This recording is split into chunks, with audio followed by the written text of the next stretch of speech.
Our top story this morning, the suspect in the White House Correspondents Dinner shooting will be back in court today. He's arguing for changes to his detainment in D.C. Our Jacqueline Quinn is live outside the courthouse this morning. And Jacqueline, good morning to you. This follows a series of developments over the weekend.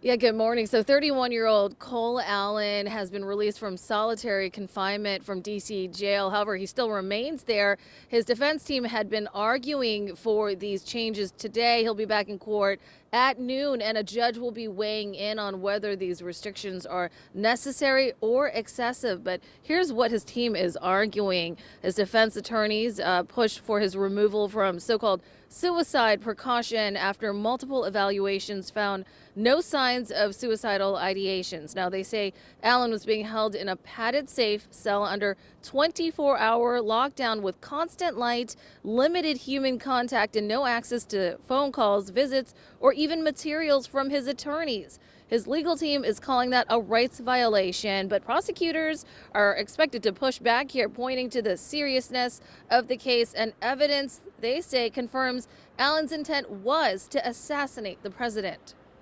It is very clear, based upon the fact that as soon as this president said that he was going to be at the Hilton for the White House Correspondents Dinner on March 2nd, he then made the decision to hatch the plan.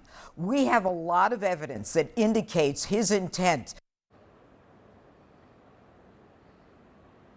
Now, U.S. Attorney for the district, Jeanine Pirro, also says Allen spent hours, again, tracking the president's movements online and in his manifesto and phone data. It proves that President Donald Trump was his intended target. She also announced over the weekend that new evidence supports suspicion that Allen did shoot a Secret Service agent. We now can establish that a pellet that came from the buckshot from the defendant's Mossberg pump-action shotgun was intertwined with the fiber of the vest of the Secret Service officer.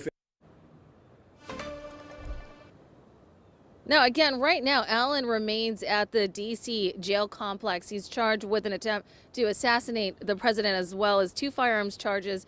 He has not yet entered a plea deal, but again, he'll be back in court at noon today, and we will give you the latest details as that gets underway.